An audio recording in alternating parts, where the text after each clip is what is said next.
I want to share this time with you until 4 o'clock, no more. Ndikufuna ndigawane nanu zina zake nthawi iyi mpaka na 4 o'clock.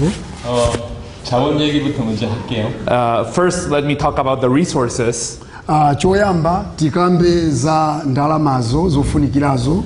이렇게 비유로 들어서 제가 설명을 드렸으면 좋겠어요. And I want to explain it to you with something that's similar to a parable. Ndikufuna ndikambe chinthu chofanana ndi chifanizo. 여러분 가정에 자녀가 있는데 공부를 좀 잘하는 자녀가 있다고 생각해 보십시오.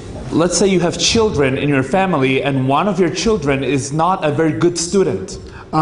Tiyerekeze kuti muli ndi ana angapo m'banja mwanu ndi mwana mmodzi si wabwinoyi.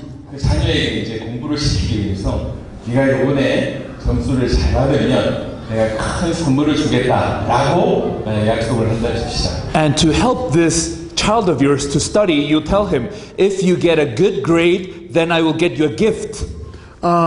Kuti muthandize mwana uyu mukumuza kuti iweyo ukakakhonza bwino ku skulu ndizakupasa mphaso. 근데 자녀는 뭐라고 얘기하냐면 그 선물을 지금 주면 내가 공부할게 이렇게 얘기합니다. But this child understood, if you give me the gift now, then I will study. Komano mwana uyu akunena kuti mundipasiretu mphasoyo pano ndiye kuti ineyo ndilimbikira. 문제 선물을 주면 얘가 공부하냐 안 합니다. But if you give them the gift first, this child will not study. Komano iweyo kudziwa kuti ukampasiratu mphasoyo mwana uyu salimbikira kuwerenga. 여러분 우리는 하나님을 믿는 사람들이죠. We are people who believe in God. Ife ndife anthu amene timakhulupirira mwa Mulungu. 하나님이 우리를 아시고 And God knows us. Ndipo Mulungu amatidziwa ife. 정말로 이 복음을 전하고 싶은데 정말 꼭 물질이 필요하다 하나님 세우시고. If we really want to share the gospel and we really need the resources, God knows that and He will provide. Ndipo ifeyo ngati tikufunadi kuti tipereke uthenga wabwino zofunikirazo Mulungu atipasa. 하나님 물질 주시면 내가 드리겠습니다. 그런 사람 하나님 안 사용하십니다. But if you say, oh God, if you give me resources, then I will evangelize, God does not use those people. Ndipo ukanena kuti Mulungu mundipasiretu zimenezozo ndiye ndikalandira ndipita ndikatumikire Mulungu sakupasayi. 여러분들이 복음이 정말 중요한 줄 알고 내 나라를 이 복음으로 살릴 수 있다고 진실로 믿고 그 사실에 목숨을 걸면 If you really understand that the gospel is important and that the gospel can save your country and you give your life for this gospel, ngati ukuona kuti utumiki uthenga wabwino ukhoza kupulumutsa dziko lako iweyo yambakaye wazipereka mu uthenga wabwino umenewo. 여러분들 아시고 다양한 방법으로 응답하시는데 특별히 여러분에게 목숨 걸고 여러분을 도울 사람들을 붙여주실 것입니다. then God knows you and God will answer you in several ways, but especially there will be people who will stake their lives for you to help you do the work. Ndipo ukapanga choncho ndiye kuti Mulungu akupasa iwe anthu oti akuthandizire kuti ntchito ya Mulunguyo itheke.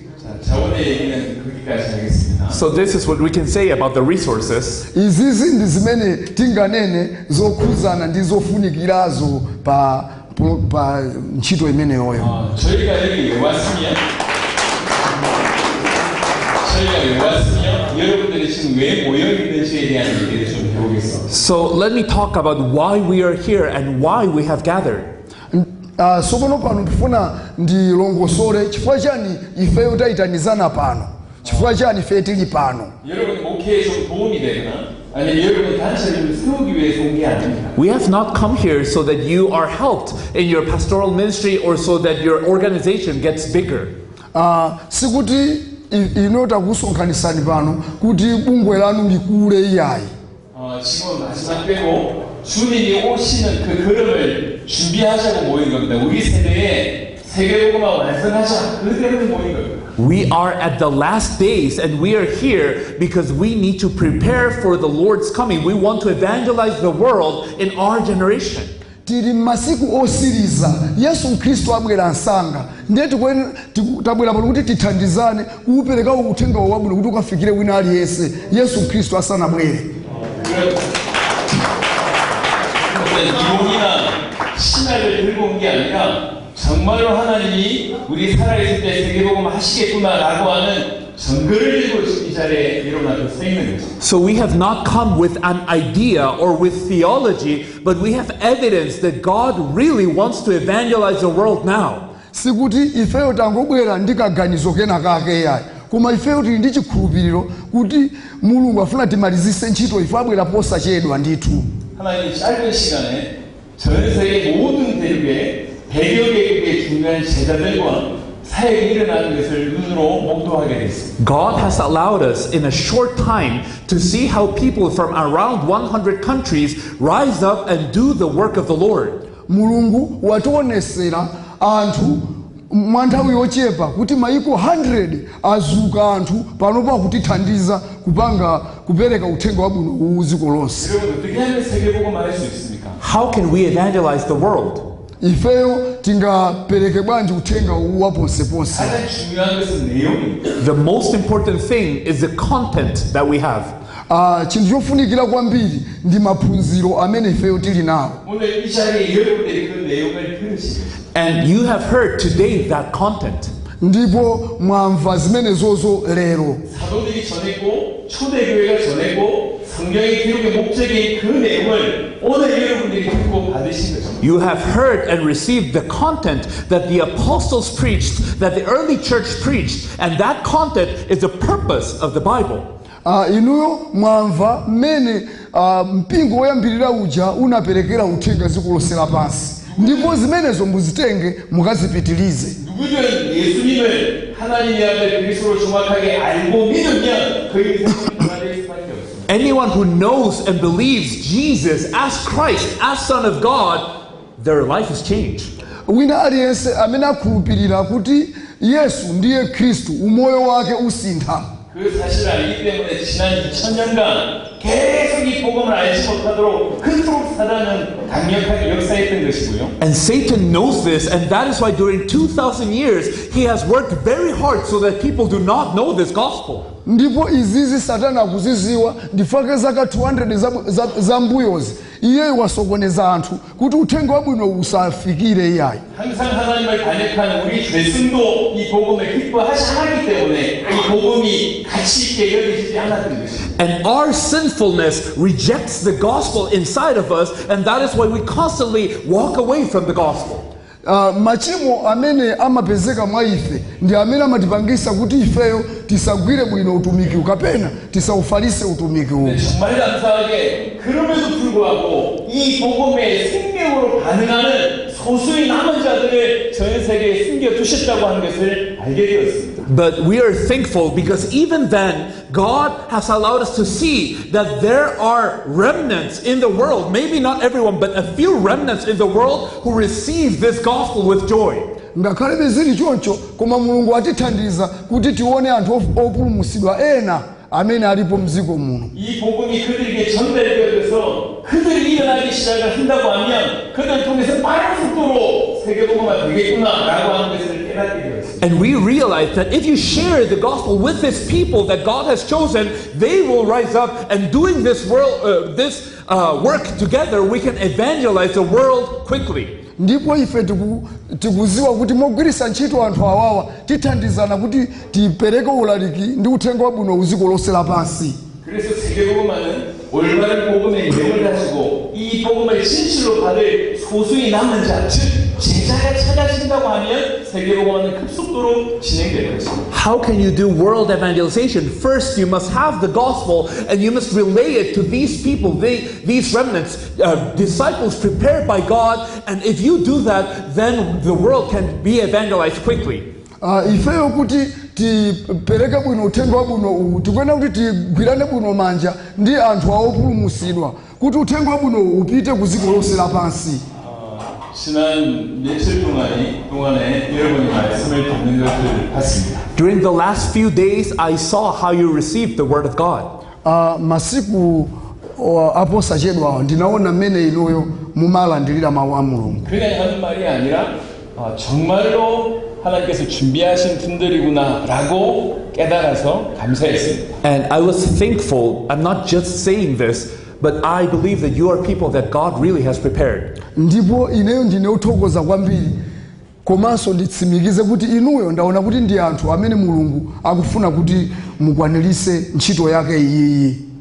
여러 나라에 다니면서 많은 집회를 해왔지만 오늘 이 정도의 사모함으로 말씀을 듣는 집회 많지 않았습니다.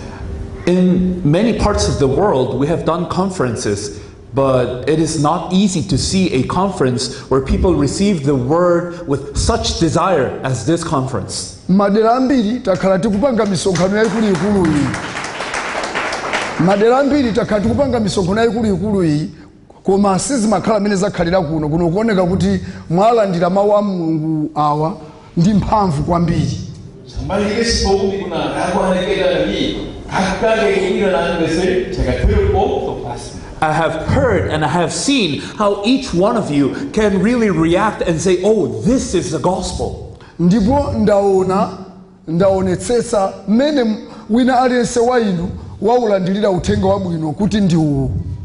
그래서 정말로 우리 살아있을 때 세계복음을 진실로 내가 감당하겠다라고 여러분들이 여기시면 제가 하는 말씀을 지금부터 좀 잘 들어주시기 바랍니다. So if you consider that you are someone who wants to evangelize the world in your days, then please listen closely to what I'm about to say. iweyo ngati ukuona kuti ndiwe woyenera kuti utithandize kupereka uthenga wabwinowu dziko lonse lapansi, ndiye umvesere zimene ndifuna ndinene posakhalisapo. First, choyamba, 이 시간이 끝나고 나면 아마 내일까지 다 드릴 수는 없고 여러분들 중에 목회자들 그리고 정말로 이 사회를 깊이 하겠다라고 하는 목회자들에게는 이번에 말씀 전해드린 것을 다 USB 하나 여러분에게 드릴 겁니다. I understand that many of you are leaving tomorrow, so for pastors, and especially pastors who really want to do this work of God, we will give you the messages that were recorded this time, we will give them to you. ife tikusiyana mawa ndiye makamaka azibusa mulandira uthenga umene ifeyo timatola panopo umene utikupasani. 에릭 목사님이 다 판단하셨기 때문에 충분히 에릭 목사님이 받아야 될 사람들에게 전달할 것입니다. I think Pastor Eric Chikonda knows most of you, so we will give the USBs to him so that he can give it to each one of you.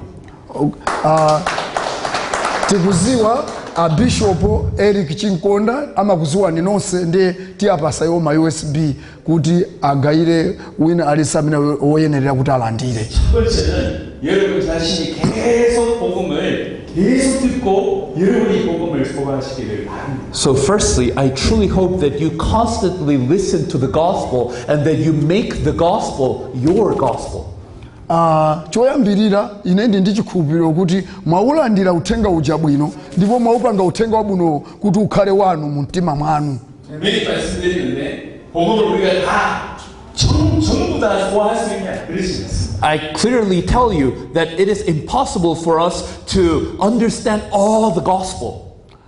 ineyo ndikuona kuti ndi zotheka kuti uthenga wonse uja inuyo mwaumva. 우리가 이 땅에서 수많은 세월을 산다고 할지라도 복음을 다 알 수는 없습니다. Even if we were to live for thousands of years on this earth, that would not be enough to understand all the gospel. ngakhale titakhala kuti ifeyo tikhale zaka 1000 kusogolo kuti tiumvese tikhoza osaumvesabe. 하지만 분명한 우리의 자세는 복음을 계속 따라가야 된다는 것이죠.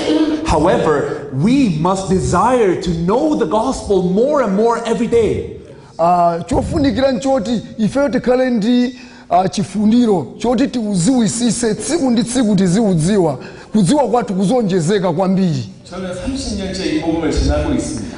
I have been sharing this gospel for 30 years. ineyo ndagawana ndi anzanga uthenga wabwinowu kwa zaka 30. 분명히 30년 전보다 저는 복음을 더 많이 알고 있고 더 많이 전하고 더 많이 누리고 있습니다. And I know the gospel more, I am sharing the gospel more, and I am enjoying the gospel more than 30 years ago. ndipo ineyo ndimaumva bwino ndimagawana ndi anzanga ndipo ineyo ndimaunjoya kwambiri pa moyo wanga.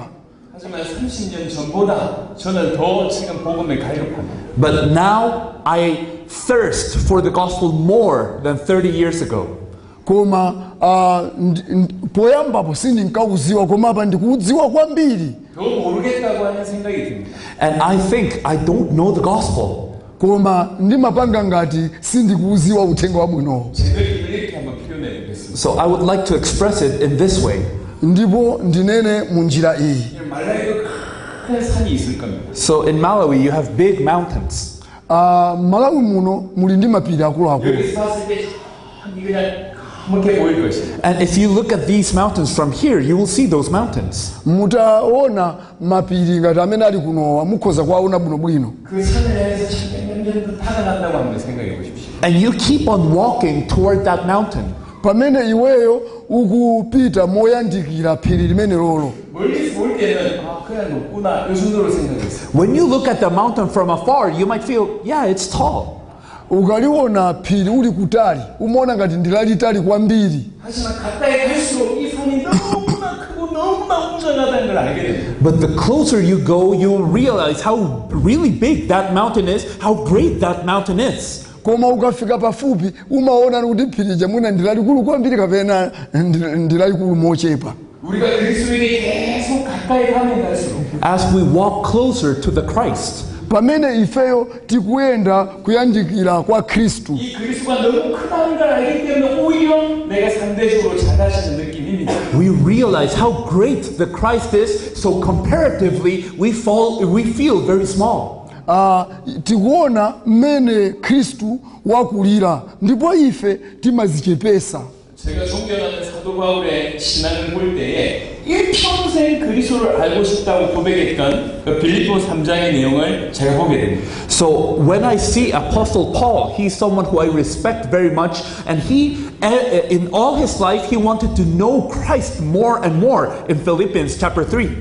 ndipo ndikayang'ana mbiri ya paulo ndikuona kuti ndi munthu amene amazichepesa nthawi zonse amafuna aziphunzira zinthu zambiri moyo mwake ndipo izi zalembedwa mu Afilipi. 그리스도 복음 기초 아닙니까? So Christ and the gospel are not basic. khristu ndi uthenga wabwino iwowo sikuti ali chimodzimodzi. 그리스도 이 복음 예수가 그리스도라고 하는 복음은 전부입니다. Christ, the gospel, the fact that Jesus is the Christ, that is everything. chifukwa choti yesu ndi khristu pamenepo ndikuti china chilichonse chilipo. 교회가 이토록 문제가 많은 이유는 교회와 성도들이 그리스도에게서 벗어나기 때문에 그렇습니다. The reason why the church and the church members have so many problems is because people have distanced themselves from the Christ. chifukwa chimene mamembala mu mpingo ali ndi mavuto ambirimbiri chifukwa kuti iwo azitalikisa okha ndi khristu. 그래서 겸손한 마음으로 복음을 알아야 하는 복음을 소화하는 여러분이 되시길 바랍니다. That is why I hope that we can all have a humble heart so that we can come to know more about the gospel, that we can come to know more the Christ. ndi chifukwa ine ndikunena kuti ife tikhale ndi mtima wozichepesa kuti tifike bwinobwino chifupi ndi yesu khristu. 지금 땅에 떨어져 있는 복음의 가치가 제 위치를 찾고 여러분들 때문에 복음이 영화롭게 될 수 있도록 하시길 바랍니다. So I hope that through your lives, the value of the gospel that has been so diminished may truly rise and also be glorified through you. ndi chikhulupiriro kuti uthenga wabwino umene ifeyo taulandira ifeyo tizuka nawo kuti mpakana umene ulandire ulemerero waukulu kwambiri. 두 번째입니다. Second, 이제 chachiwiri 여러분들이 복음을 전하시길 바랍니다. I hope that now you can proclaim the gospel. ndikuziwa kuti panopo mukhoza kulengeza za uthenga wabwino uwu. 정돈되지 않은 복음은 복음이 아닙니다. A gospel that is not proclaimed is no gospel. uthenga umene sunalengezedwe si uthenga wabwinoyi. 여러분의 입술을 통해서 전도하지 않는다는 얘기는 여러분에게 복음이 그렇게 강력하게 다가오지 않았다는 얘기예요. If the gospel is not being proclaimed through your lips, it means that the gospel has not struck your heart. uthenga umene sunalengezedwe ndi milomo yanu ndi uthenga woti sunalowe mu mtima mwanu. 자기를 변화시킬 수 없는 복음은 복음이 아닙니다. Because a gospel that cannot change us is no gospel. uthenga wabwino umene sungatisinthe ife si uthenga wabwinonso ayi. 당연히 복음은 나를 변화시키고 이 복음은 나를 통해서 적응되어져야 하는 게 정상입니다. It is normal that the gospel will change me and that the gospel is proclaimed through me. nkhani ndionena kuti uthenga wabwino undisinthe ine ndipo uthenga wabwino ulengezedwe ndi ine amene. 여러분 이번 집회 기간을 통해서 정말로 이 복음이라고 하면 나와 내 교회와 내 지역과 내 나라와 열방을 영이 변화시킬 수 있다라고 믿으시게 된다고 하면 하나님 여러분들에게 큰 은혜를 주신 것입니다. Through this conference, if you have come to believe that the gospel can truly transform you and your family and your church, your region, and all the nations, then God really has poured His grace on you. Uthenga uwu ngati wakhulupirira kuti uthenga uwu ukhoza kusintha iwe, banja lako, mpingo wako, dera lako, anthu ako anu, ndiye kuti iweyo wamulandira bwinobwino Khristu. 일로 만나든지 어떤 모임을 가든지 아니면 어떤 일을 어떤 만남을 가시든지 여러분 복음을 전하기를 기도하면서 도전해 보시길 바랍니다. I hope that you can keep on praying and doing this work, whether it is one-on-one, whether you share it with groups, no matter what approach you choose, may you share the gospel. Ndi chikhulupiriro kuti uthenga wabwino uwu mugawana ndi anzanu kaya muli awiri kapena pagulu. 특별히 여러분 교회에 정말 여러분에게 맡겨진 양떼라고 생각하시고 여러분의 교회 여러분의 성도들에게 정말 회개하는 마음으로 복음 전하는 일이 있게 되기를 바랍니다. Especially, I hope that with your church, please understand that this is a flock that has been entrusted to you, and with a repentant heart, please share the gospel with these people. Ndi chikhulupiriro kuti uthenga wabwino uwu mogwiritsa ntchito mpingo wanu inuyo muutenga ndi kukagawana ndi anthu a mu mpingo mwanu. 세 번째 얘기를 하겠습니다. Thirdly, chinthu chachitatu, 전부를 살리기 위해서 제자를 찾는 것입니다. we're looking for the disciples to save everyone. 그냥 단순히 tikuyang'anira tikusakasaka ophunzira amene angapite kukatumikira kwa ena. 그냥 단순히 사람을 구분하기 위한 것이 아니에요. This is not something we do in order to exclude people. Ichi ndi chinthu chimene timapanga osati kuti tayike kunja anthu iyayi. 여러분 말라위를 어떻게 살려야 됩니까? How can you save Malawi? inuyo mungampulumutse Malawi bwanji. 말라위에 주께서 준비하신 제자들이 찾아질 때 그 제자들 통해서 말라위가 살아납니다. When those disciples prepared by God in Malawi are found and receive the gospel, they are the ones who will help you save Malawi. Ophunzira amene numwapeza amene alandira uthenga wabwino ndi amene atakuthandizeni inuyo kuti mupulumutse Malawi. 일용기를 살리는 전략, 블랙타이거를 살리는 전략 동일합니다. So the strategy to save Lilongwe and the strategy to save Blantyre are the same. Ndipo njira yoti titumikire Ambuye, njira yoti tipulumutsire abale athu ene ndiofanana. 여러분의 도시, 여러분의 마을 살리는 전략이 동일합니다. So the strategy to save the place you're in is the same. Njira yoti mupulumutsire malo amene muli anthu amene ali pamene popo ndi chimodzimodzi. 내 마을은 내가 살린다. So please think, I must save my town. Choyambira tiganizire kuti ife tikuyenera kuti tipulumutse anthu amene ali ku tawuni yathu. 내 도시는 내가 살린다. I must save my city. Ineyo ndikuyenera kuti ndipulumutse abale anga. 정말 이런 마음으로 그 도시와 그 마을을 위해서 기도해 보시기 바랍니다. Please pray for your town and city with that heart. Ndipo pemphererani tawuni yanu, pemphererani mzinda wanu ndi mtima umenewo. 분명한 것은 그 안에 주께서 준비하신 제자들이 숨어 있습니다. Clearly, within that region, you will have people whom the Lord has prepared. Ndipo chodziwikiratu kuti kumene kudera kumene muliko kuli anthu amene Mulungu wasankha kale. 근데 문제는 누가 제자인지 몰라요. But the problem is, who is that disciple that the Lord has prepared? Koma vuto lilipoti kodi ophunzira amenewo amene Mulungu wasankhawo ndi ati. 가장 간단하고 확실한 방법은 하나입니다. There is one simple and clear way to find out who that disciple of God is. Pali njira imodzi yodziwikiratu imene ino mungapezere ophunzirawo kuti kodi ndi ndani. 씨를 뿌리는 거예요. It is to sow the seed. Njira yake ndiyoti chimo muthane nawo. 복음을 전해가야 제자인지 아닌지 구분됩니다.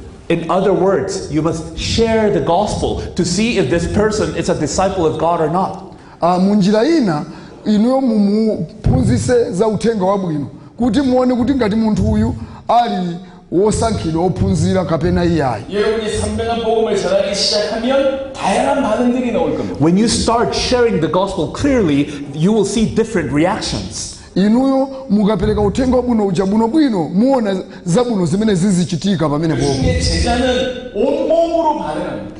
Disciples of the Lord will react with all their being. Ophunzira a Mulungu iwo muzaona akuchita bwino ndi mtima wawo wonse mozipereka. 제가 둘째 날이었습니까? 첫째 날이었습니까? 우리 빅터 목사님의 짧은 나눔에 큰 은혜를 받았습니다. I don't remember if it was the first or second day, but when Bishop Victor came and he shared what he was feeling, that really struck me as grace from God. Ndikukumbukira kandi siku la makhandela lachiwiri pamene Bishop Victor analankhula mawu ena amene andikhuza ine kwambiri. 많은 얘기 하지 않으셨습니다. He did not say many things. Iye sanalankhule zinthu zambiri. 하지만 복음이 그분에게 어떻게 다가왔는지가 그냥 짧은 말이지만 다 표현이 되잖아요. And even though he did not say many things, it was well expressed how the gospel had come into him. Ngakhale iyeyo sanalankhule zinthu zambiri koma ineyo ndimaona mmene iye anaulandirira utumiki. 이 복음이 전해졌을 때 정말로 생명으로 받아들이는 자, 그 사람이 제자예요. Those people who received the gospel as life, those are the disciples of God. Iwo amene anaulandira uthenga wabwino ngati amene ndiwoti ali ndi moyo ndipo iwo ndiye ophunzira enieni a Mulungu. 여러분들 중에 누가 제자인지 금방 구분됩니다. So among you, who is the disciple of God? That can be easily seen. Pakati panu kodi ophunzirawo ndi ati amene tikhoza kuwaona. 여러분들은 은혜 받고 있어야 시작이 안 되겠습니다. So you are you're sitting here and you have received God's grace. Inu muli pano ndipo inu ndi amene mwalandira chisomo cha Mulungu. 하지만 시간 조금 지나고 이 복음 때문에 어려움 조금 생기면 금방 교만합니다. But when a time passes and you face difficulties because of the gospel, then it will be seen who the disciple is. Ndipo pamene nthawi ikupita ndi pamene mavuto amabwera ndi pamene umaoneka iweyo kuti ndiwe wophunzira wake kapena iyayi. 적당하게 은혜 받았던 사람들은 원래 하던 곳으로 돌아갈 수밖에 없습니다. There are people who have felt emotions for the gospel, but if that is not real, then you will go back to doing what you were doing before. Pali anthu ena amene iwo amaulandira koma kenako amabwerera mbuyo. 저희가 빅게임의 제자들을 돕고 있다고 말씀드렸습니다.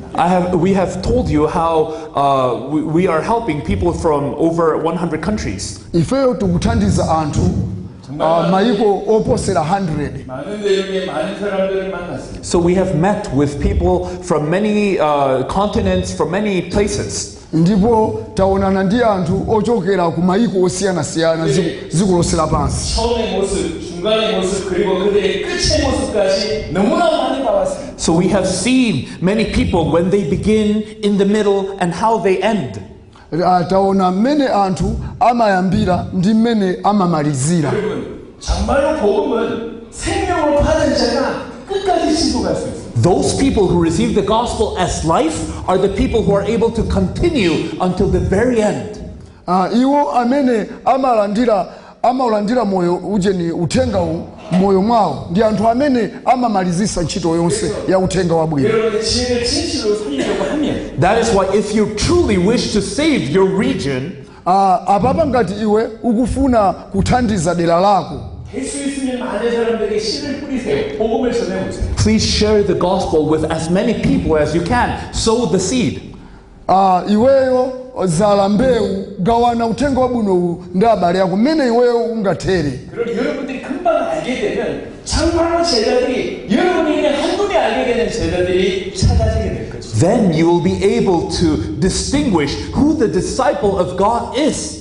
Ndipo uzaziwa iwo amene ali ophunzira eni a Mulungu. 여러분이 복음 받을 뜬 것처럼 그렇게 기쁨으로 복음을 받는 자가 끊임없이 나옵니다. 그 사람이 제자입니다. Because you will find people who receive the gospel with the same joy with which you have received it. Those are the disciples of God. chifukwa kuzapeza anthu amene azalandira uthenga mokondwa ngati imene walandilira amenewo ndiye ophunzira a mulungu. 그런 제자가 찾아지면 어떻게 해야 되냐? So when you find those disciples of God, what do you need to do with them? ukapeza ophunzira a mulunguwo chimene ukuyenera kuchita ndi ichi. 그 제자에 집중하는. You must focus on that person.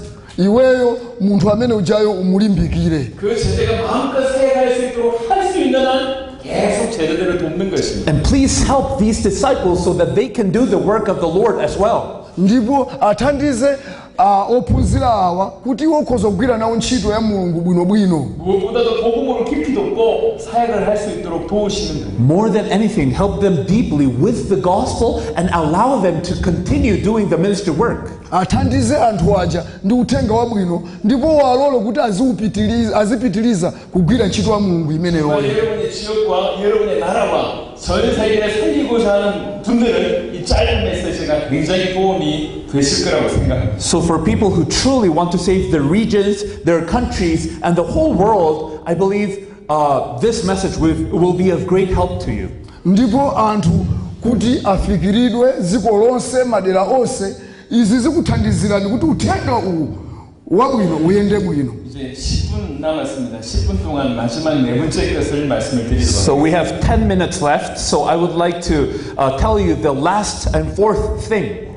tasala ndi ma minutes 10 ndiye ndikuwuzeni chinthu chosiriza cha number 4. 네 번째는 정말로 세계복음화 하려고 하는 분들이라고 하면 꼭 이런 자세를 가지시면 좋겠습니다. So the fourth thing is that if you truly wish to evangelize the world, please take this attitude. ngati iwe ukufuna upereke uthenga wabwino dziko lonse ukhale ndi maganizo awa.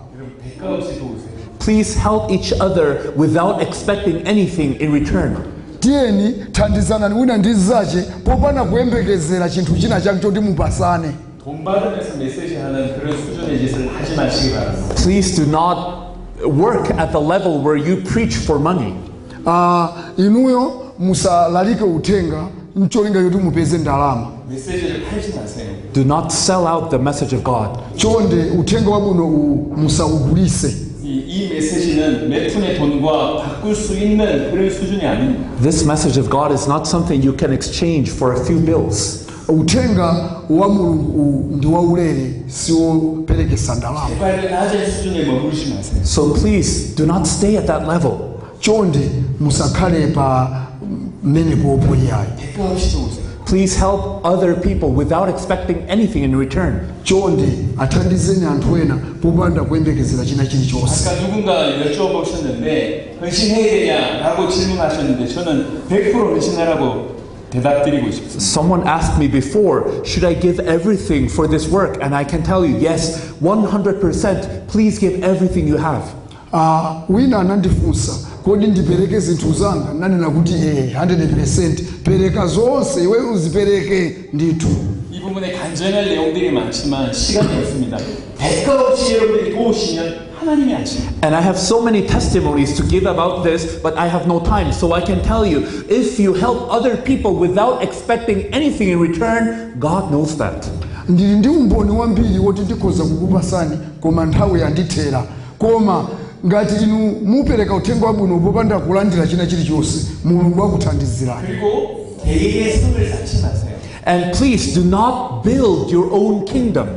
chonde musayike ufumu wanu. 이 좋은 메시지네. 이거라도 어떻게 하면 되겠네 라고 얘기하면서 자기의 성을 쌓는 거 하나님이 아십니다. So if you say, oh, this is a good message, I will use it so that I can make my own group, God also knows that.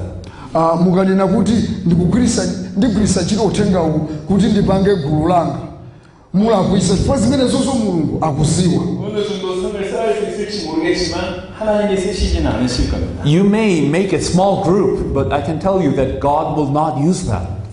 mukhoza kupanga gulu lanu koma ndikuziwa kuti mulungu sazaligwirisa ntchito limenelo. 그리고 대장 되려고 하지 마세요. Please do not try to become the leader. chonde musakhale mtsogoleri. 지금은 영웅이 필요한 시대가 아닙니다. This is not an age where we need heroes. apapa si pofunika kuti ife tikhale okupha yani. 모든 교회, 모든 단체가 일어나도록 승리하는 사람이 필요합니다. We need people who can serve so that every church, so that every denomination can rise up. tikufuna anthu amene akhoza kuthandiza kuti gulu lina lililonse mpingo wina uliwonse ukhoza kuzuka. 저희는 어떻게든 우리 살아있을 때 세계복음을 완성하겠고 그 일에 쓰이고 싶었습니다. We are people who wanted to fulfill world evangelization in our days, and we wanted to serve other people so this could be done. ifeyo ndi amene tikufuna tipange ulaliki wa posepose masiku athu ano, ndipo chimenecho ndi chimene chikuyenera kuti chichitike. 어떻게 하면 더 많이 숨길 수 있을까? So we always thought, how can we serve other people more? nthawi zonse timaganizira kuti kodi tingapulumutse bwanji anza, tingathandize bwanji anthu mopitirira. 최고의 방법이 하나님의 미랄이 죽는 방법입니다. The best way for you to do this is that when the seed falls to the ground and dies, that is the best way to serve. ndipo kapokha pamene iwowo azichepesa. 우리는 어떤 것도 주장하지 않습니다. So we are not people who force other people. ifeyo si anthu amene tichite kuwakakamiza anthu iya. 우리는 우리의 색깔을 없앴습니다. We are people who try not. We try to fade away our own hue.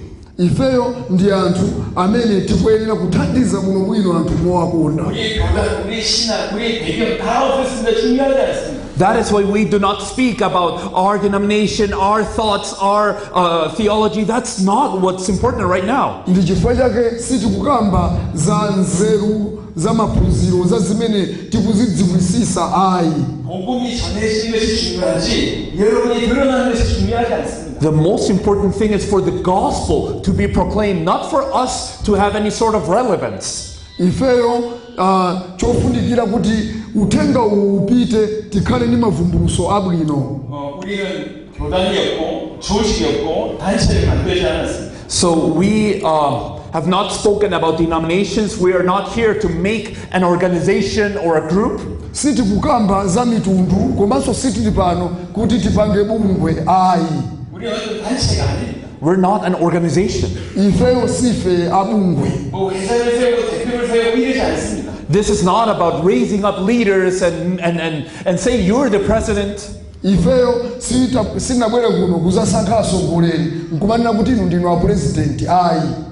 편의상 세계보고만 해야 되니까 예를 들면 말라의 에리 목사님도 그 역할을 하는 거예요. 저희와 연결한 연결 통로의 역할을 하시는 거예요. So because we need people to serve for world evangelization, there may be some people who are our connections, like maybe Pastor Eric. sono chifukwa choti tikufuna anthu ambiri kuti athandizire kupereka ulaliki posepose ndifake tikufuna anthu ngati mmene alili a Bishop Eric Chinkonda. 주장하는 권위가 아니에요. But this is not a position so that he can command others. komanso sikuti iwo azalamula anzawo. 오히려 숨기는 역할을 하는 거예요. It is a position of serving others. iwo ndiofunika kuti athandize anthu ena. 여러분 정말 부탁드립니다. 세계보고만을 진실로 완성하려면 나는 어떻게 해야 될까? So I ask you, if you really want to evangelize the world, what must you do? ndipo ndikukuwuzani inuyo kuti ngati mukufuna mupereke ulaliki wa dziko lonse lapansi chimene inu mukuyenera kuchita. 그리고 연합할수록 유익입니다. The more we unite, the better. tikamagwirizana zimenezo zitithandizira kwambiri. 오늘날 교회는 서로 경쟁하는 모습을 하고 있습니다. Today, many churches compete against each other. lero lino mipingo yambiri ikupikisana yokha. 큰 교회, 작은 교회가 경쟁하고 큰 교단과 작은 교단, 큰 단체와 작은 단체가 끊임없이 경쟁하면서 생존하는 그런 모습을 띠고 있습니다. Big churches, big denominations, big organizations, small organizations, they all compete against each other because they want to survive. mipingo yayikulu, mipingo yaying'ono, mitundu ndi magulu osiyanasiyana akupikisana pa mawu a Mulungu. 여러분 정말로 세계복음 하려면 연합하는 것이 중요합니다. But if you truly want to evangelize the world, it is important to unite.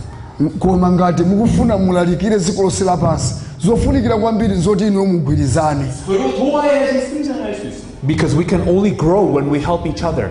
ndi pamene ife tikhoza kukula pamene tagwirana manja tonse. 이 교회가 저 교회를 돕고 저 교회가 또 다른 교회를 돕고 이러면서 도와야지 같이 성장합니다. So this church can help the other church and that church can help the other church. We need to grow together. mpingo ukhoza kuthandiza mpingo ukhoza kuthandizanso mpingo winawo. 이 지역이 저 지역을 돕고 이 나라가 저 나라를 도와야지 세계복음화 가능합니다. This region must help a different region. This country must help another country so that we can be helped and do world evangelization. dziko ili lithandize dziko linzake, dziko linathandizenso dziko linayo panjira ngati uthengawo ufika dziko lonse lapansi. 저희는 지금부터 여러분들이 어떻게 사역을 하는지를 기대하면서 기다리겠습니다. So from now on, we will be eager and waiting to see what the Lord does with your lives.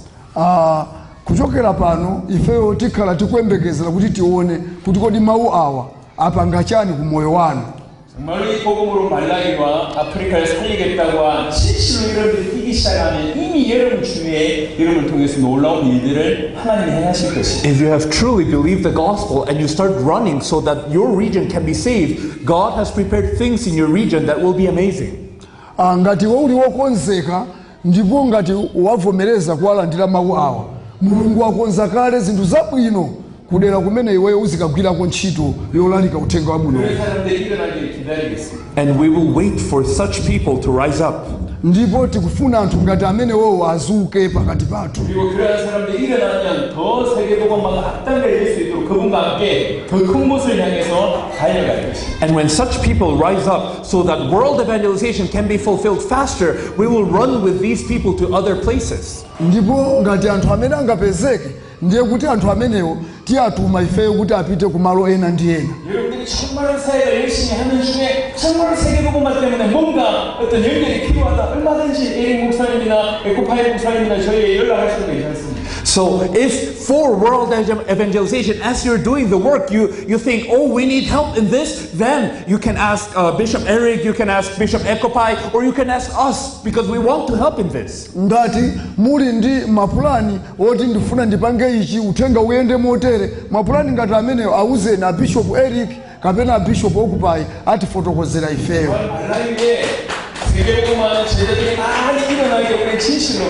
So we truly hope that many people in Malawi rise up and evangelize the world. ndipo ifeyo tili ndi chikhulupiriro kuti anthu ambiri azuka kuno ku Malawi kubwera kwa ife kuti tithandizane nawo kulengeza kupereka uthenga wabwino dziko lonse lapansi. 말라위에 처음으로 왔습니다. This is our first time in Malawi. ulendo ndi woyamba kubwera kuno ku Malawi. 하나님께서 여러분에게 놀라운 일을 행하셔서 머지않은 시간에 다시 올 수 있게 된다고 하면 저 또한 너무나 큰 기쁨이겠습니다. And I think it would be a great happiness for me to hear that God has worked greatly upon you so that we can visit you again. ineyo chikhala chiyembekezero changa komanso ndizasangalala kumva kuti kunoko mwakula kwambiri mu Mulungu ndipo ndizabweranso kunoko kuzakuonani soni. 이번에 잠비아의 제자들 또 모잠비크의 제자들도 너무 말씀을 깊이 받는 걸 제가 봤습니다. And we also saw how the people from Zambia and Mozambique received the word deeply. ndipo taonanso mmene anthu aku Zambia ndi ku Mozambique mmene awulandiriranso uthenga wabwinowu. 하나님 여러분을 통해서 여러분의 나라에 복음이 기하적으로 확산될 수 있도록 그런 은혜 주시기를 기대하겠습니다. We will pray to God so that God gives you grace so that the gospel may be shared extensively in each one of your regions and countries. ifeyo likhala pemphero lathu kuti Mulungu akupaseni inu chisomo kuti uthenga wabwino uwu utumiki ukule ku madera anu onse ku mayiko anu. 정말 중심으로 여러분을 하나님의 사랑으로 그리스도의 이름으로 축복을 드립니다. I really bless you in the name of the love of the Lord and in God. ndikudalisani inu mu dzina la Mulungu wa makamu mu dzina la Mbuye wathu Yesu Khristu. Thank you.